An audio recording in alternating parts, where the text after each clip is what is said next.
Alors, donc, Allons-y. bonjour à tous. Donc, merci d'être là pour ce nouveau webinaire Mes Solutions Family, donc, qui sera animé par Nadège Larcher, qui est de la société APECOM, qui est un de nos partenaires Mes Solutions Family. Et nous allons parler aujourd'hui de la communication bienveillante et plus précisément du thème comment décrire ou décrypter mes émotions de parents et celles de mes enfants.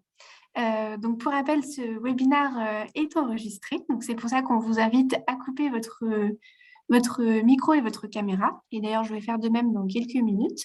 Et voilà. Et n'hésitez pas à poser vos questions dans le chat à la fin du webinaire si vous avez des questions. Voilà. Et merci encore à tous d'être là. Merci Nadège d'être parmi nous et je vous laisse la parole. Merci beaucoup Camille, merci. Alors, eh bien, écoutez, je vais commencer dès à présent le webinaire et la présentation. Comme Camille vous l'a indiqué, n'hésitez pas à poser vos questions tout au long de la présentation. Je répondrai à la fin de cette présentation. Je vais faire en sorte que nous ayons une quinzaine de minutes, voire plus, pour pouvoir y répondre.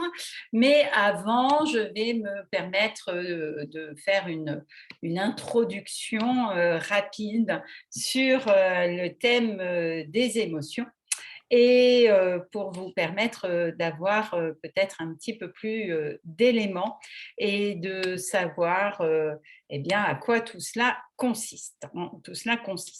Je me présente juste rapidement pour que vous puissiez savoir. Je suis la petite bonne femme blonde sur votre écran, sur le dessin. La personne d'à côté est mon associé, le docteur Sophie Benkemoun. Je suis pour ma part psychologue spécialisée dans le développement de l'enfant et de l'adolescent. J'interviens à l'université de Tours comme chargée de TD pour les Master 1 et les Master 2, notamment sur le développement émotionnel de l'enfant et de l'adolescent. Et j'ai également une activité en psychothérapie, puisque j'ai une journée à peu près de consultation chaque semaine. Bien, et à PECOM, comme vous l'a indiqué Camille, nous intervenons depuis maintenant 15 ans dans le champ de la communication bienveillante, alors que ce soit pour les parents, sous le biais de l'atelier des parents, mais aussi l'atelier des pros et l'atelier des profs pour intervenir auprès des professionnels.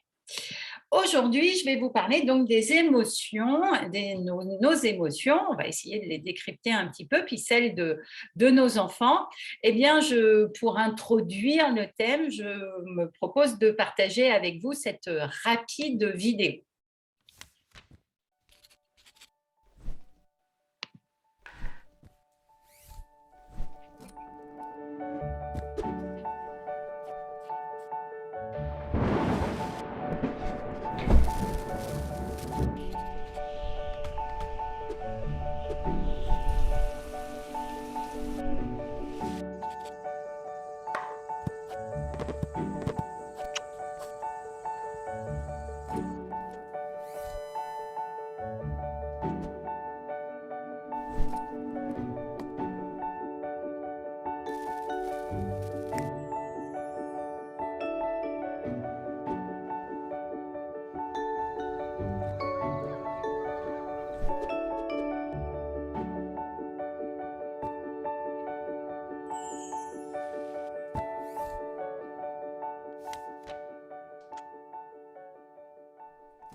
Alors, ce petit montage rapide nous permet de mieux comprendre l'importance des émotions et surtout le rôle que les émotions peuvent jouer dans notre vie, surtout nous humains, puisque en termes d'évolution de notre espèce, eh bien, nous nous sommes hyper spécialisés dans les émotions pour des raisons extrêmement importantes, parce que nous savons aujourd'hui que nous, êtres humains, nous avons absolument besoin des émotions pour pouvoir vivre ensemble. Alors, qu'est-ce qu'une émotion?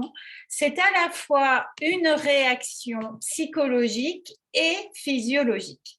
Quand vous ressentez une émotion, d'abord votre corps réagit, hein, vous avez chaud, vous avez froid, vous avez le poil qui se dresse. En réalité, on a découvert que nous avons des mini-capteurs qui viennent envoyer des signaux à la fois à notre corps et à notre cerveau et qui permettent aux émotions de nous pousser à l'action. Mais une émotion, ce n'est pas que physiologique, c'est pour ça qu'aujourd'hui, ça intéresse aussi les psychologues.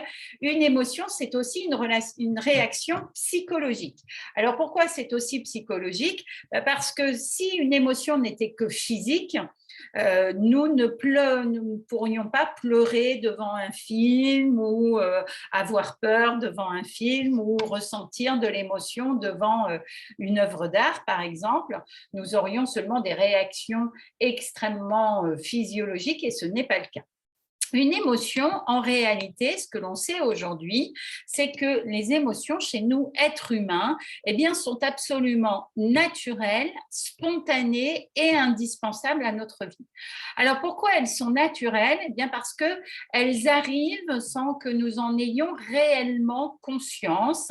En réalité, une émotion, l'émotion physiologique telle qu'elle, nous allons la ressentir, elle est extrêmement brève puisqu'elle dure de 90 à 120 secondes à peu près, mais 90 secondes, vous allez dire c'est 1 minute 30. Oui, mais il faut que le temps que votre cerveau ait anticipé l'arrivée de cette émotion. Donc, c'est quelque chose de très rapide, de très instantané, à la différence d'un état émotionnel. Alors, un état émotionnel, lui, va s'installer, mais c'est parce que des pensées vont arriver, parce que tout d'un coup, on va prendre conscience de l'émotion que nous sommes en train d'éprouver. Et ça, cet état émotionnel peut durer beaucoup plus longtemps. Et à la différence aussi d'un sentiment, un sentiment, c'est un état émotionnel qui s'installe dans le temps et qui dure. Donc, il y a une vraie différence entre une émotion qui est extrêmement rapide, brève et qui envoie un signal et un sentiment. Ces émotions, elles sont indispensables et j'insiste, aucun d'entre nous ne contrôle réellement l'émotion. L'état émotionnel, c'est différent, mais l'émotion. Personne ne se lève le matin en se disant « Tiens, aujourd'hui, ça fait longtemps que je n'ai pas été triste, pourquoi je ne ferais pas une petite tristesse vers 17 heures ?» Ou personne ne décide d'être en colère. Et il en va évidemment de même pour nos enfants et nos adolescents, même si nous avons un peu l'habitude de dire « oui, il m'a fait une grosse colère », eh bien non, je suis désolée, ce n'est pas un cadeau, il n'a pas décidé, votre enfant est en colère ou a été en colère, et je le répète, l'émotion, elle arrive de façon extrêmement rapide, extrêmement brève, je reviendrai dessus. Alors, ces émotions, elles jouent un rôle essentiel aujourd'hui dans notre vie et nous en avons, heureusement pour nous, une conscience un peu plus précise. Elles jouent d'abord un rôle de protection. Vous l'avez vu dans la petite animation que je vous ai montrée. L'émotion nous envoie un signal et nous envoie notamment un signal vis-à-vis du danger. Et ce danger, il peut être réel ou relatif, mais ça n'empêche qu'il nous envoie un signal. Vous êtes dans le supermarché, vous voyez quelqu'un courir vers la sortie, vous allez tout de suite être en alerte. Est-ce que vous allez commencer à courir vous-même? Non.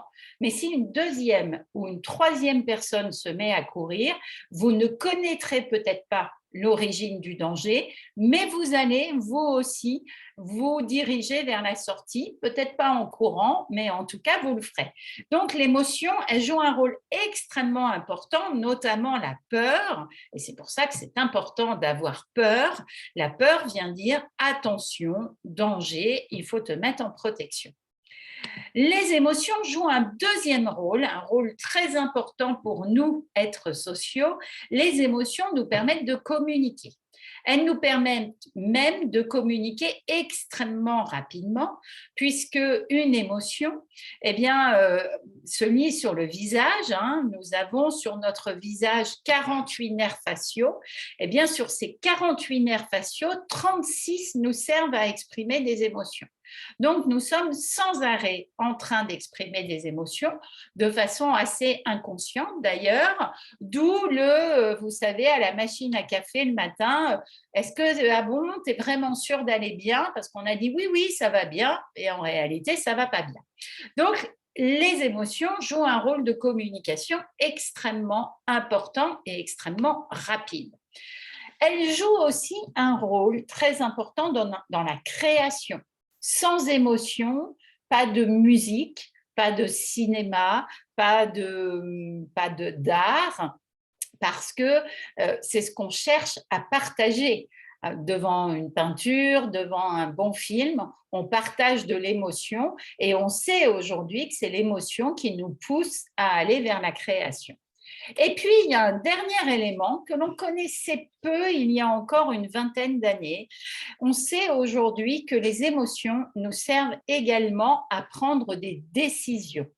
Et que contrairement à ce qu'avait dit M. Pascal, on ne peut pas séparer décision et émotion. On ne peut pas dire qu'une décision, c'est 100% rationnel. Bien au contraire, 80 à 90% de nos décisions quotidiennes sont à base émotionnelle. Je vais vous donner un exemple quotidien pour que vous puissiez comprendre ce rôle. Le matin, quand vous avez besoin de vous habiller, de choisir vos vêtements, vous allez peut-être bien sûr regarder la météo et vous allez faire un choix qui va d'abord être rationnel en fonction de la température qu'il y a dehors. Mais une fois ce choix fait, vous avez plusieurs t-shirts, plusieurs pantalons, plusieurs robes. Et là, eh bien, vous allez prendre une décision émotionnelle et purement émotionnelle. Aujourd'hui, j'ai envie de mettre ce pantalon ou je me sens confortable dans cette robe ou ce t-shirt me rappelle plein de bons souvenirs, donc je vais les mettre aujourd'hui. Et là, vous voyez eh bien que votre décision, elle a une teinte émotionnelle. Et en réalité, on s'est rendu compte que sans les émotions, eh bien, nous avons beaucoup de mal à prendre des décisions. Elles sont là pour venir nous guider. Et donc ça, c'est un élément important à garder en tête. Les émotions sont un signal dont nous avons absolument besoin.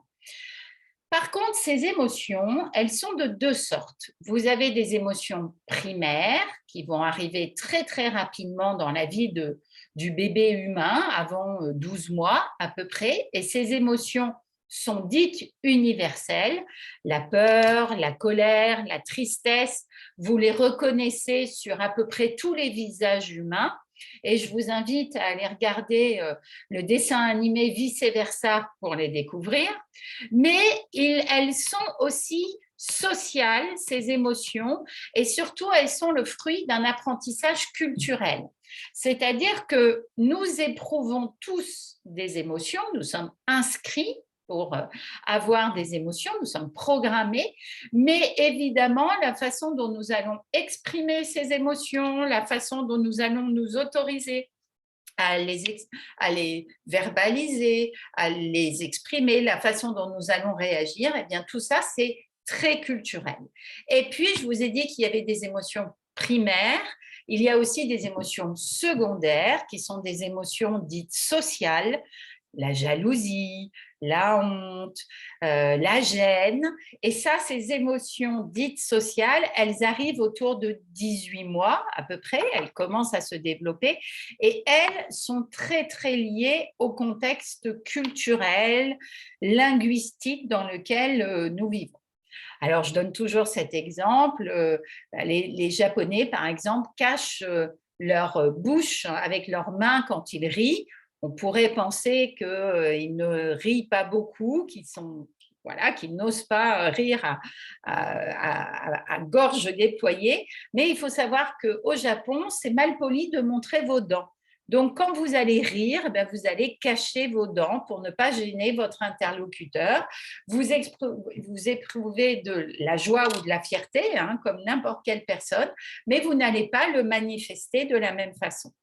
Alors ça, c'est un élément très important à garder à l'esprit parce que ça veut dire que nos enfants, eh bien, sont programmés pour vivre des émotions, mais vont devoir apprendre ce qu'est une émotion, ce qu'ils peuvent en faire, en quoi elle consiste.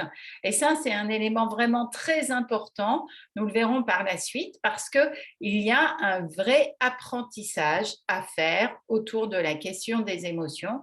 Et cet apprentissage, eh bien, il est obligatoire et nous allons, nous, adultes, avoir un rôle à jouer parce qu'il ne peut pas se faire sans eh bien, des adultes autour et sans un contexte social.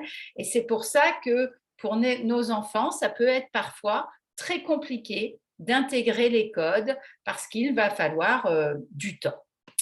Alors, les émotions, elles vont nous accompagner toute notre vie, elles vont nous aider toute notre vie et nous savons aujourd'hui qu'il faut les connaître, qu'il faut savoir les exprimer pour pouvoir les contrôler.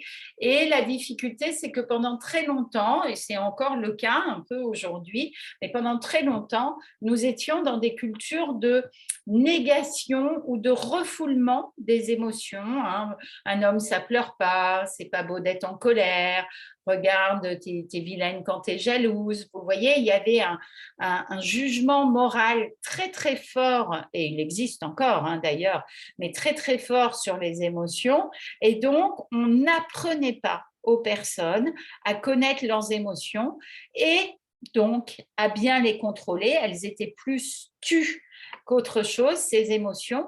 On sait aujourd'hui que si on veut bien vivre avec ses émotions, eh bien, il faut les connaître.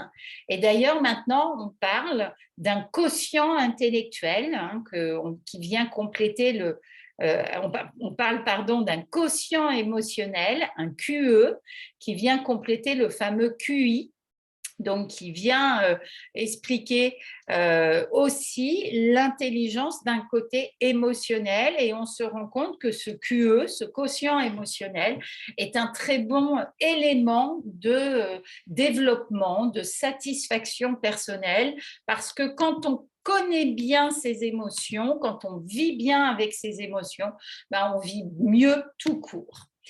Alors, vous allez me dire, le problème, c'est que on se rend bien compte que même nous, adultes, ce n'est pas toujours simple de contrôler nos émotions. Ça peut même être parfois pour nous très, très difficile. Alors, je vais vous faire un rapide et évidemment simplifié présentation des éléments neurologiques des émotions. Mais vous voyez, là, vous avez un cerveau en coupe et le centre des émotions, c'est la partie orange. C'est une partie qui est à la fois sous-corticale et supérieure. Et, et c'est une partie, vous voyez, qui joue un rôle central dans notre développement.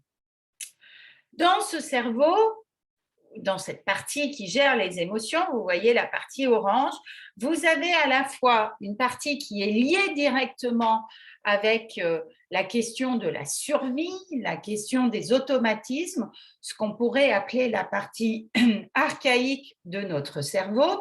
Ça, c'est la partie violette, vous voyez à l'écran. Mais les émotions sont en lien aussi avec la partie verte, la partie supérieure, celle qui est en charge des apprentissages. Donc, on voit bien que l'émotion joue un rôle central au niveau de notre fonctionnement. Je refais de nouveau allusion à vice-versa. On voit les petits personnages des émotions dans une tour de contrôle. Eh bien, c'est exactement le rôle de nos émotions. Vous voyez, c'est un peu la tour de contrôle de notre cerveau. C'est l'endroit qui va gérer les informations et les dispatcher de façon très rapide. Vous le voyez à l'écran, notre cerveau va mettre 25 ans à être mature, 25-27 ans. Alors, ça veut dire quoi être mature? C'est qu'il va lui falloir 25-27 ans pour qu'il puisse assurer un fonctionnement à 100% et qu'il puisse gérer, si tout va bien, toutes les fonctions qu'il doit réaliser de façon rapide et automatique. C'est-à-dire, alors vous comprenez qu'il faut beaucoup de temps, hein, 25 ans c'est long, mais ça explique aussi qu'un enfant ou même un adolescent ne peut pas fonctionner comme un adulte.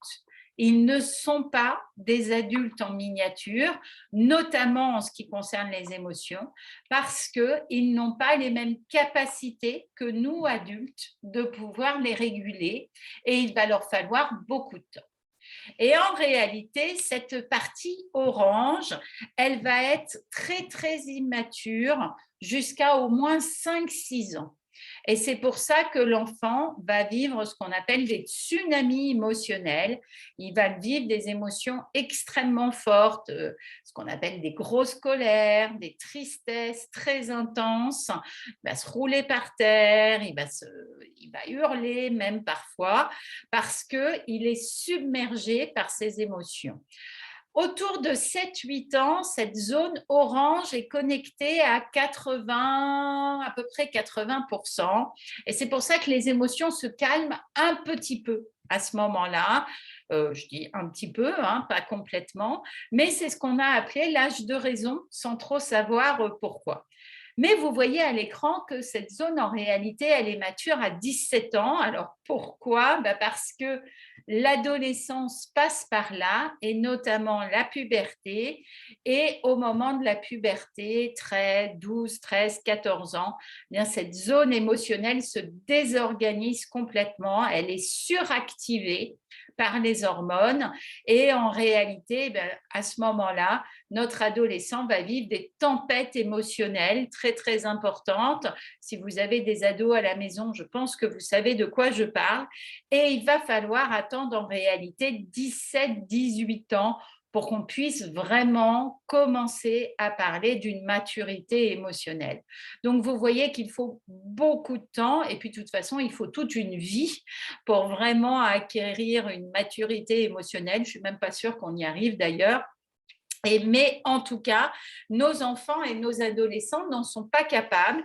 Alors, ils n'en sont pas capables parce que ces zones que je viens de vous montrer, ces 3 zones de couleur, ne sont pas encore suffisamment développées, mais aussi parce que les chemins de communication entre ces 3 zones, parce qu'il faut que ces 3 zones communiquent entre elles, eh bien parce que ces chemins de connexion ne sont pas encore aussi assez performants.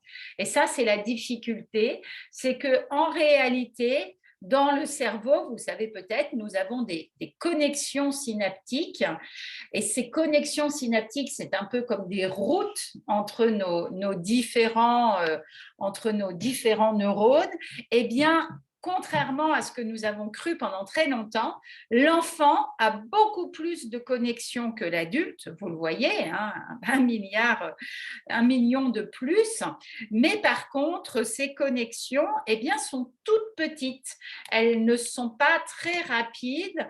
Si je dois faire un parallèle avec les routes dans le monde réel, en réalité, un jeune enfant a des millions de milliards de petits chemins dans la jungle, alors que nous, adultes, nous avons des autoroutes. Et une autoroute, c'est beaucoup plus rapide, beaucoup plus stable, beaucoup plus efficace.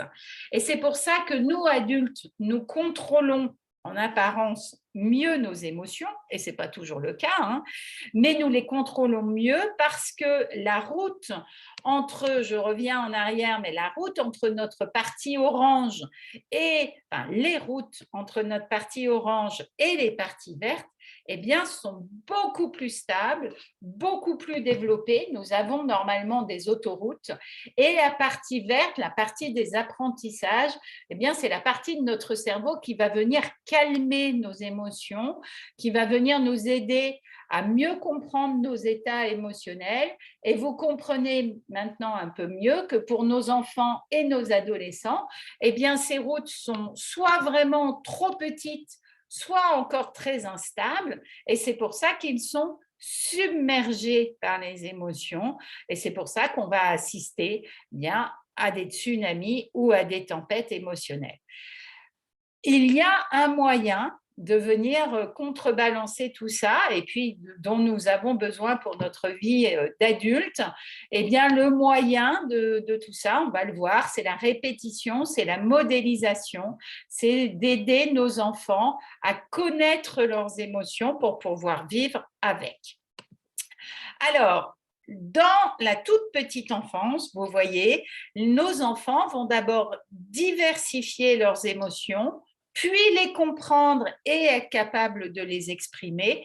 Et la régulation émotionnelle n'arrive qu'après.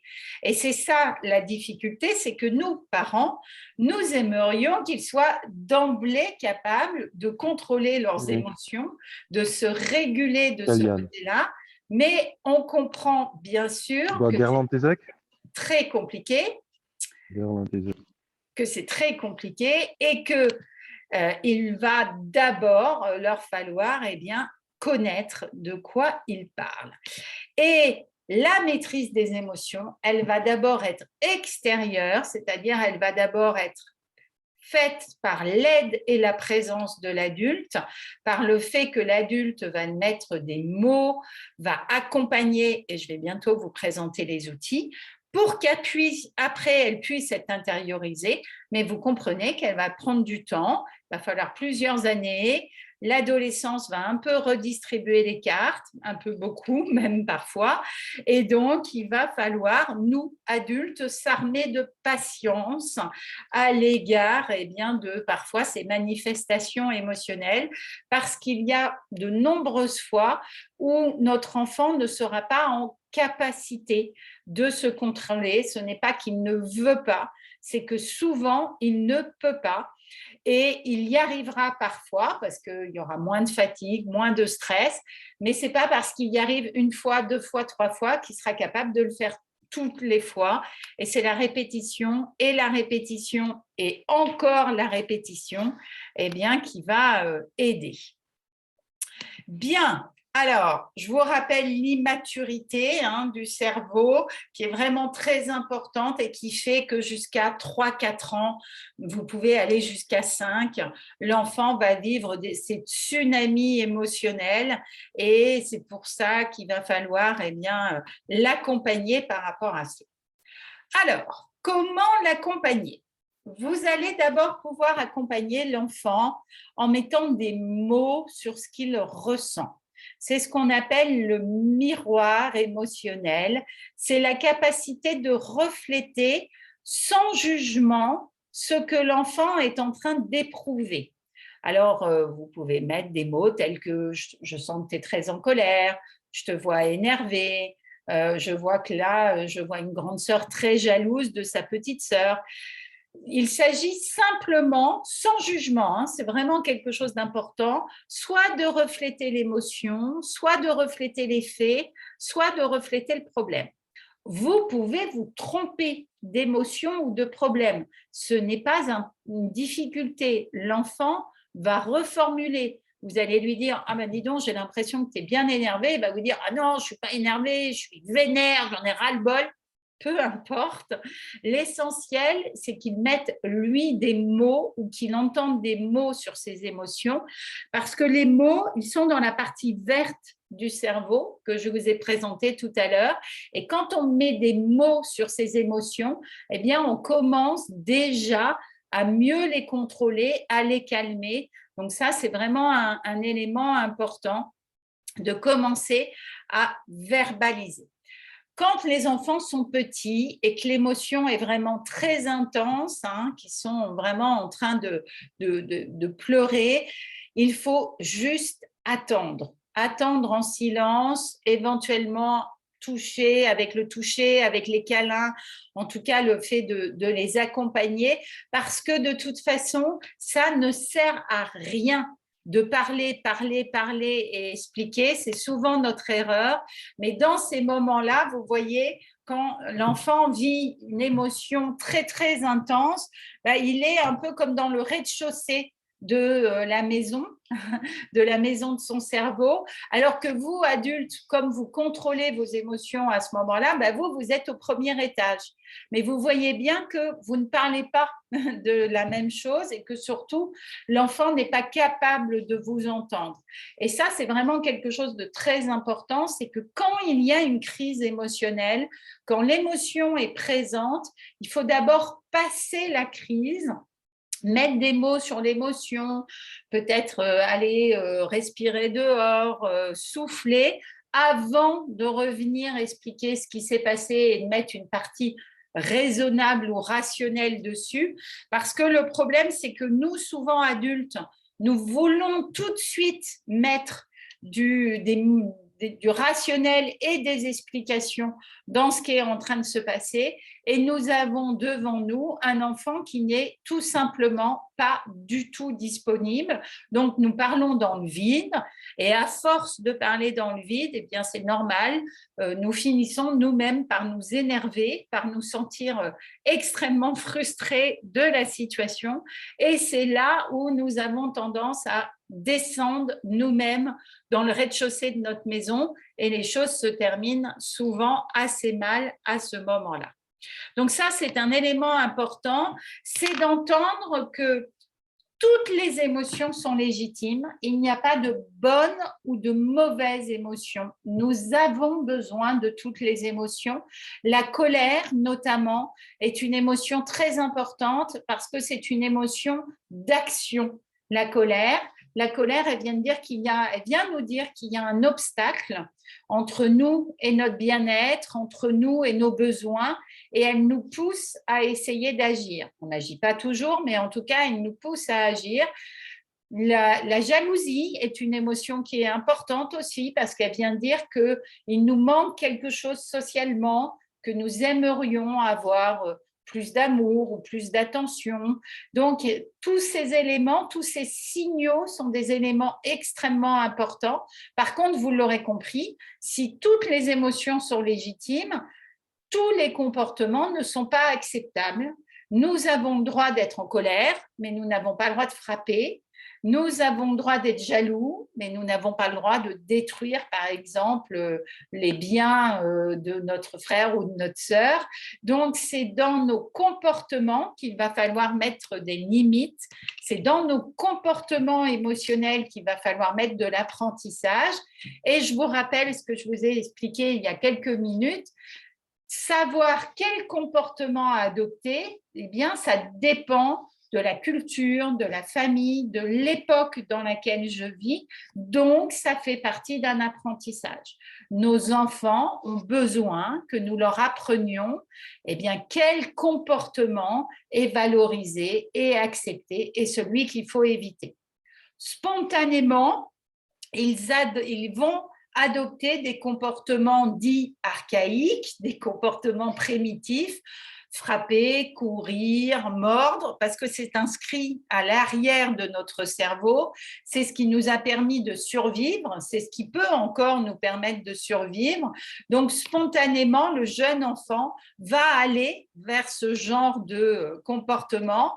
Ça ne fait pas de lui un délinquant et ça ne veut pas dire qu'il est condamné à continuer à les utiliser, mais il va falloir l'aider à apprendre les bons comportements et à savoir, oui, tel comportement quand tu es en colère, eh bien, le dire avec des mots, c'est possible. Éventuellement, aller le crier dans le jardin, c'est acceptable, ou dans les toilettes, ou me le dire sur un papier. Mais c'est celui-là et celui-là. Là, par contre, ça ne l'est pas du tout. Donc, c'est vraiment cette question de l'apprentissage qui est clé. C'est pour ça aussi qu'aujourd'hui, il y a beaucoup de livres pour les enfants et même pour les adolescents autour des émotions. Et ce sont vraiment des livres intéressants à lire avec les enfants parce que, je vous rappelle, pour pouvoir contrôler une émotion, eh bien, il faut la connaître. Et vous ne contrôlez, vous ne changez que ce que vous connaissez. Et c'est tout l'avantage eh bien, de cette littérature autour des émotions, c'est de commencer à franchir les premières étapes. Alors, je vous ai beaucoup parlé des émotions des enfants, mais je vais quand même aussi vous parler des émotions des adultes, parce que je vous rappelle, nous sommes censés avoir un cerveau mature, hein, nous sommes censés avoir toutes nos bonnes autoroutes et avoir tout bien développé, mais on se rend compte que même pour nous, ça peut être très, très compliqué. Et je vais notamment parler de la colère, hein, parce que la colère, c'est quand même une émotion, comme je vous l'ai dit, dont nous avons besoin, mais qui est une émotion compliquée à vivre.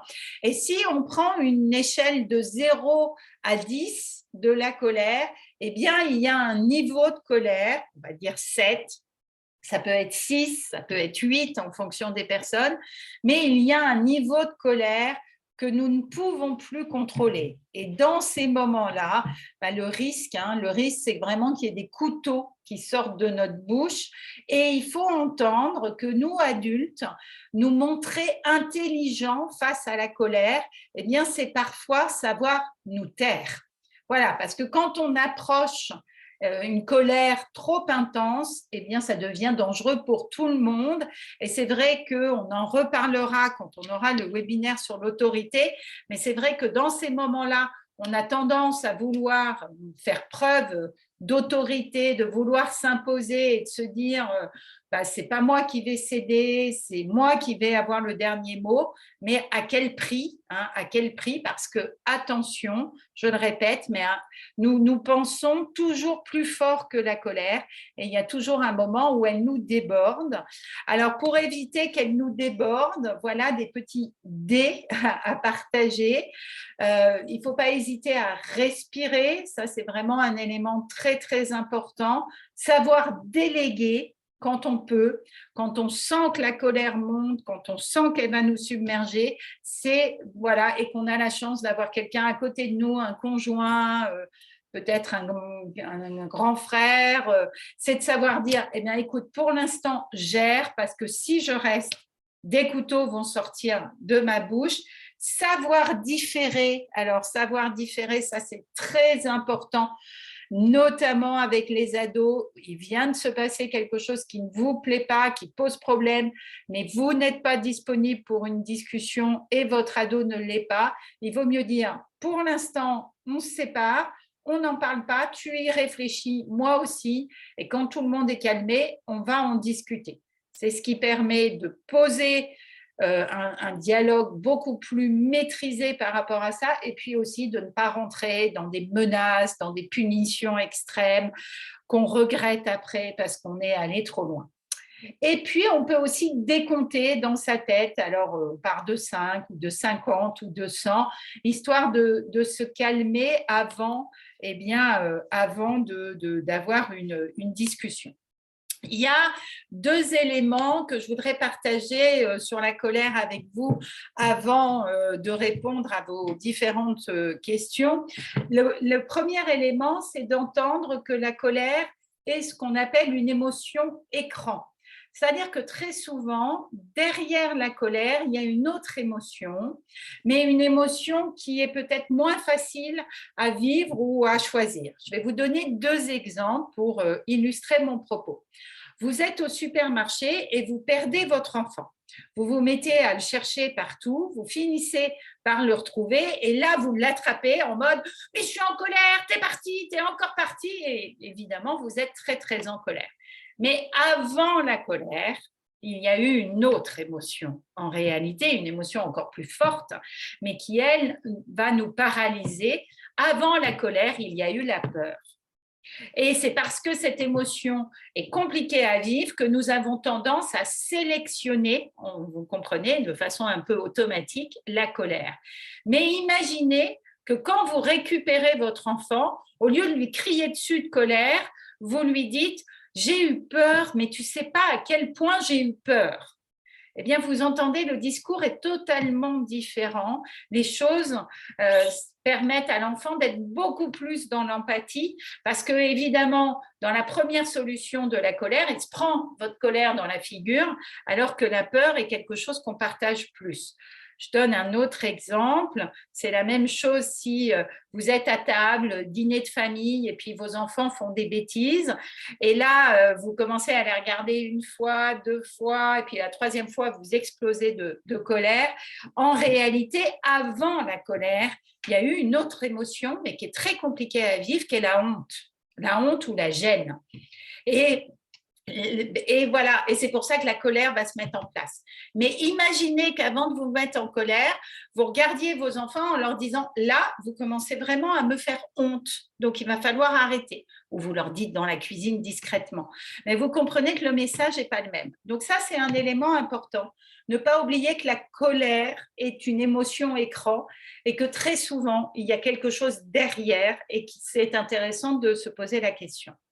Et puis, dernier élément, avant de répondre à vos questions, je vous ai dit que ça pouvait être bien de respirer, de décompter. Il y a quelque chose aussi que vous pouvez faire, qui est un geste qui est assez facile, je trouve. Quand vous sentez que vous allez vous mettre en colère face à votre enfant ou votre ado, c'est de mettre vos mains derrière le dos. Vous voyez, comme je suis en train de le faire là à l'écran.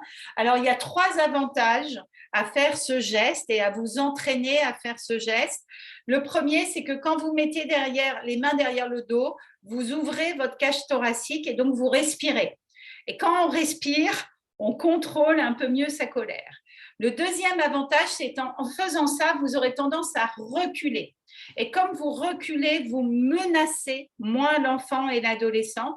Et c'est d'ailleurs mieux, ça permet à tout le monde de se calmer un petit peu. Et puis, dernier avantage, vous avez les mains derrière le dos, elles sont contrôlées, ça évite les sorties de route et ça peut devenir même un signal pour l'enfant de se dire « Ouh là, c'est en train de monter, là mon père ou ma mère est en train de s'énerver un peu ».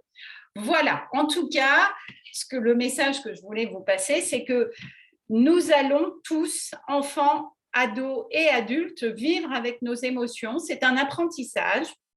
Nous ne sommes pas toujours favorisés, nous, adultes de notre génération, parce qu'on ne nous a pas automatiquement appris à vivre avec nos émotions. Mais c'est par contre un apprentissage qui est indispensable et que nous pouvons faire à tout âge. Bien sûr, nos enfants vont aller plus vite que nous parce qu'eux sont en train de construire leur autoroute, mais nous, adultes, nous pouvons aussi construire de nouvelles routes. Nous ne sommes pas condamnés à utiliser toujours les mêmes routes. Voilà ce que je voulais partager avec vous et j'ai essayé de tenir le temps, voilà, pour que nous puissions avoir un quart d'heure d'échange pour répondre à vos éventuelles questions. Je vous laisse le temps de reprendre votre souffle, je reprends le mien aussi parce que j'ai donné beaucoup d'informations en peu de temps. Et eh bien, écoutez, n'hésitez pas à utiliser le chat pour pouvoir poser vos questions. Alors, je vais par contre couper